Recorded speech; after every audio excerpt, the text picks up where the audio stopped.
Right, cancel vlog, cancel vlog. Hindi. Binalik ko lang yung mic and yung GoPro. Tapos tinanggal ko yung gloves ko kasi basang-basa na umulan. So, tara. Let's go. Tuloy natin yung vlog. Hindi ko alam. So, naisip ko kasi ka-cancel ko na yung vlog dahil mulan eh. Paano mabibidyo na maayos to? Diba? So, yun yung concern ko. Naisip ko is ka-cancel ko na siya. Pero, part kasi ito ng pagmumotor eh. So, kasali talaga to eh. Kasali yung yan yung baha-baha, mababasa ka sa ulan. Kahit anong motor pa yan eh. Narealize ko lang yun bigla kasi may nakasabay akong naka MT-09. So, yun, kahit na scooter lang yung gamit natin today, or kung naka big bike man tayo na yung mga ginagamit natin na big bike, inline 2, parallel twin, inline 4, mga screamer. So, kahit ano pong gamit mo, adventure bike, scooter, whatever, motorcycle, this is part of it. Itong mismong ito. Yan, yung uulanan ka sa daan, habang nagro-road trip, habang nagbabiyahe na nagtatrabaho, lahat kasali. So, isa tong magandang perfect example kung magpa-purchase ba or magpa-pass tayo sa isang Honda Genio na second hand. Kasi wala nang brand new nito eh. So, second hand na yung buying natin dito. So, sa second hand, yun yung sa dulo ng video, pag-uusapan natin kung purchase siya or pass. So, pauwi na tayo actually, nag-road trip tayo, nagkape lang tayo sa may Sitio Baab sa Tarlac. So, it's just like 50 kilometers na vlog. So, and tinitesting ko itong bagong microphone setup natin, kung maganda-ganda ba yung magiging output ng sound quality. So, balik tayo. So, kanina naputol. So, start ko pa lang kasi sana ngayong pauwi yung first ride review. Actually, nasa akin na tong motor na more than 3 weeks or mag-1 month na siguro. So, nagigamit-gamit ko lang kasi siya sa village namin, panghatid sundo sa mga bata. So, yun. Naisip ko kasi siyang i-first ride review today. Kaso nga yun, nagkape lang muna ako bago ko sana i-start yung video. And yun, niride ko siya ng konti. Now, let's go back sa riding position. So, ang pinag-uusapan natin kanina is as a 6 foot tall with 95 kilograms. Sa riding position, ang unang-unang naging concern ko is yung footboard is maliit. So, sa footboard, yung footboard niya is sakto lang yung, sabihin mo ng size 11 na US na paa. Yan. Pero ano naman, komportable naman. So, yung pinaka-riding position niya, yung upo mo is very comfortable. Nga pala, yung seat nito is naka-upgrade na into classic-looking na seat. Hindi na to yung stock. So, yung stock, hindi ko alam yung lambot niya. Pero itong in-upgrade nila, malambot kasi. Yung leather maganda naman. Yung style is maganda, ipapakita ko mamaya. So, sa pag-upo, sa comfortability, yan, yung mismong upo mo habang nagra-ride, kahit pumunta ka ng Baguio from Tagaytay, pwede ka dito. Basta siyempre sanay ka nagra-ride. So, very comfortable yung ride niya. Sa specs, this is a 110cc. Combi brake system. Wala naman tong ABS, combi brake lang. Meron siyang ABS lock. This is a very basic motorcycle. Yan. So, yung controls niya is meron siyang corner light, ito yung flasher niya, ito yung busina, meron siyang start-stop system, and meron siyang anti-theft lock. Lock lang, hindi yung alarm. So, very basic. Meron siyang digital na cluster, which is you can see the odometer, kilometer, gas gauge, tapos wala na. Itong Honda Genio na nakasulat sa dash niya, ito, umiilaw na green yan pagkagabi. Yan. So, lahat ng light nito, from corner light, headlight, brake light, lahat to H4 na bulb type. Bulb type to. 2022 pa, hindi pa ganun ka stock yung mga LED lights. Now, this is basically like a scooter na gusto mo ng style while riding. So, napakaganda niya na ganon. Kasi lately, kung mapapansin nyo, lahat ng brand meron ng kanya-kanyang classic brand or classic scooter na model, hindi pala brand, model. So, yun yung pinaka vibe niya is sa mga mahilig mag-classic at retro, pero hindi mo pa kayang bumili ng brand new or second bike mo lang, ayaw mo namang gumastos ng bumili ng brand new 110, 120k.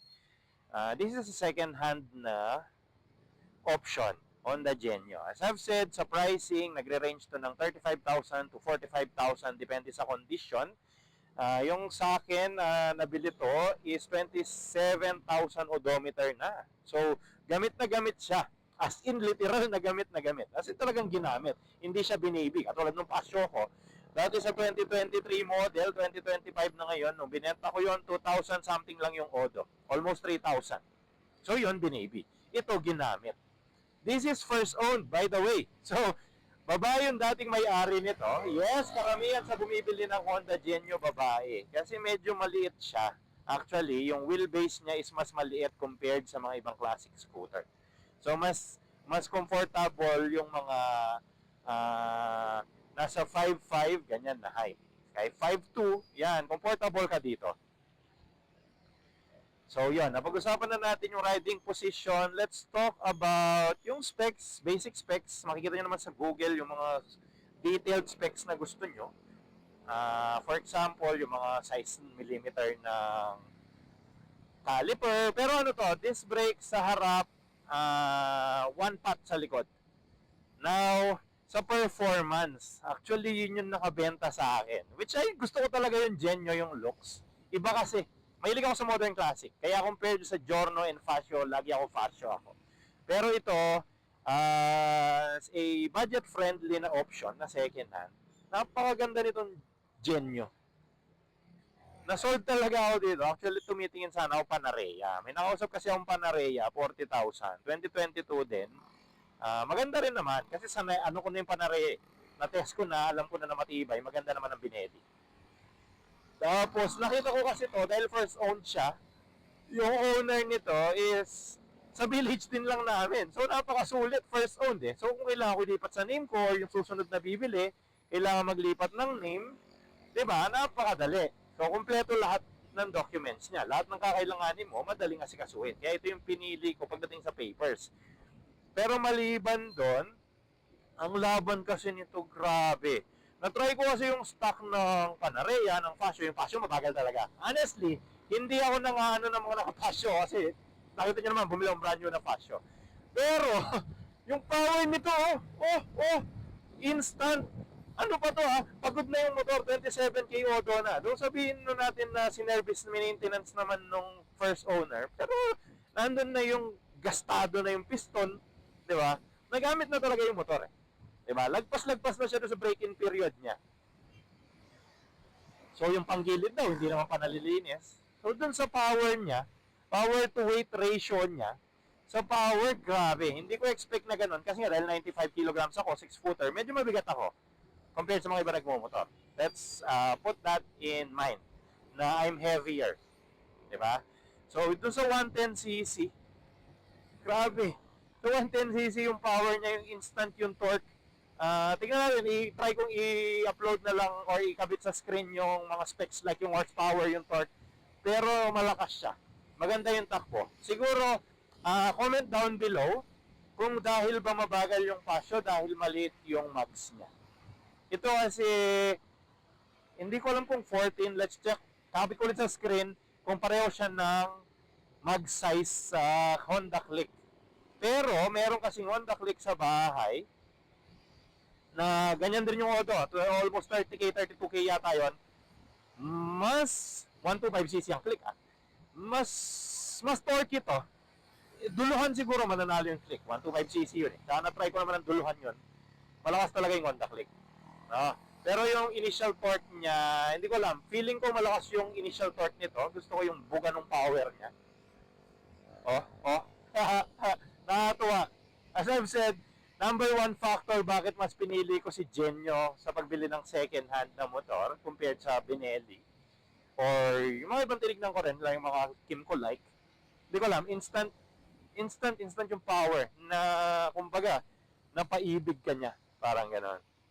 Yan. So sa power, napag-usapan na natin, price, yung riding comfortability niya, kumusta siya sa daan, very flickable. What I mean by flickable is, as a normal scooter, yan, no? Malalaro mo siya sa daan. Napakagaan niyang i-maneuver. As I've said, very, very, very friendly siya sa mga beginner. And super enjoyable siya sa mga talaga nagmomotor na.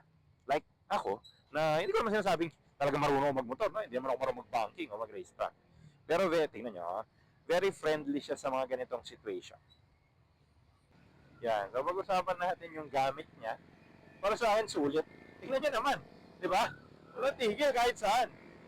Tapos, wait, alis lang tayo dito. So overall, this is a very good purchase, the Honda Genio 2022. So pag-usapan natin siya sa ownership review mas detailed.